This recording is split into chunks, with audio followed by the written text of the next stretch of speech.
Bank Negara Malaysia says with the new statutory debt level of 60%, the government has ample fiscal space in the event the economy requires further support.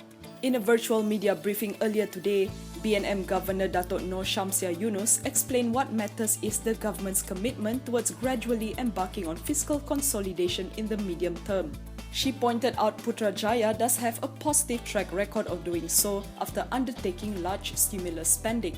For instance, she said Malaysia's fiscal deficit halved from negative 6.7% of GDP in 2009 to negative 3.4% in 2019 after the 2008 global financial crisis. She expects the fiscal deficit to consolidate from negative 6% in 2020 to negative 5.4% in 2021 before narrowing further to average at negative 4.5% in the next 3 years. During the briefing, the central bank announced that the country's GDP had rebounded sharply in the third quarter of 2020, shrinking 2.7% from a record contraction of 17.1% in the second quarter of 2020. The improvement was largely driven by the reopening of the economy after the MCO, as well as improved external demand conditions.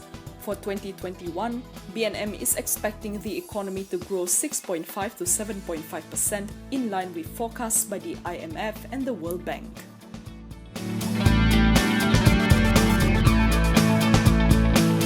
The FBM KLCI erased most of its earlier losses to end on a muted note as investors engaged in stock picking in sector rotational play, particularly in the Gulf counters, and as they cheered news of improved GDP figures.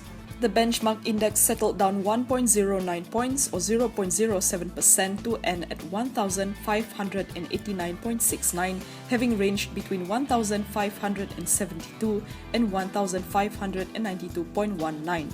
About 12.57 billion shares worth 4.6 billion ringgit were traded today. There were 605 gainers against 474 losers, while 552 remained unchanged. Topping the gains list were Pressmetal Aluminium, Maybank and CIMB, while laggards were led by Hapseng Consolidated, Petronas Dagangan and Hong Leong Bank. Despite the weaknesses in the regional markets, local investors reacted positively to Malaysia's better-than-expected GDP numbers, which saw a smaller contraction of 2.7% in 3Q against 17.1% in 2Q. Headline inflation was down by 1.4% in 3Q, an improvement from 2.6% in 2Q, while core inflation saw a slight moderation to 1% in 3Q versus 1.2% previously.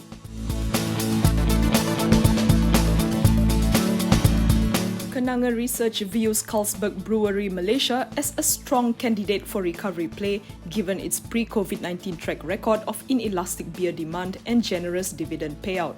It maintained an outperform call on the group with a higher target price of $26.50 from $24.25 previously. Commenting on the group's recent financial results, its analyst Nikitang said 9M FY20 core net profit of 129.1 million ringgit missed expectations at 61% of Kenanga's forecast and 65% of consensus estimates. This is likely due to worse than expected margins from the lower economies of scale. However, she said the prospect of earnings recovery is looking much brighter given recent vaccine developments, which could eventually result in full reopening of on-trade channels and the lifting of travel restrictions. Meanwhile, CGSC-IMB Research expects Carlsberg to record stronger quarter-on-quarter results for the fourth quarter of FY20. Its analyst Walter Au expects the group to benefit from continuous sales recovery in Singapore as well as seasonality factors, historically higher 4Q sales due to trade loading prior to Chinese New Year celebrations. Still, he lowered the target price to 23 from 23.20. He also kept his hold call on the counter, saying its valuation should be supported by the defensive nature of its business, its captive market in Malaysia and Singapore, and its 39% discount to Malaysia's consumer sector current 2021 weighted average price earnings of 45.2 times. Carlsberg closed 0.17% higher today at 23.28.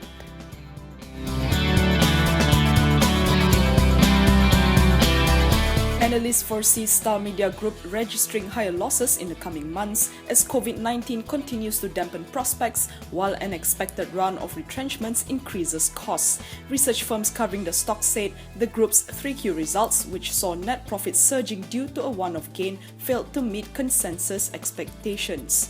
CGS-CIMB, for one, highlighted that Star Media's core net loss of 54.5 million ringgit in the first 9 months of FY20 was more than double its FY20 forecast.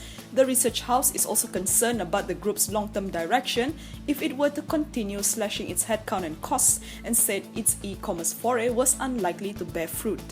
Meanwhile, MIDF research noted that revenue loss from reduced advertising spending has worsened. It also cautioned that while digital revenue could grow, contribution from the traditional media segment might not keep up due to intense competition. It is forecasting a loss of 80.6 million ringgit for FY20 and 33.5 million ringgit the following fiscal year. Hong Leong Investment Bank is slightly more bullish, saying Star Media's results came in above expectations as edX showed an uptick amid the relaxation of restrictions. But it warned that the third wave of COVID-19 infections and the CMCO could dampen sentiment and affect edX. It sees Star Media posting losses of 72.6 million ringgit for FY20, 34.9 million ringgit for FY21, and 29.2 million ringgit for FY22.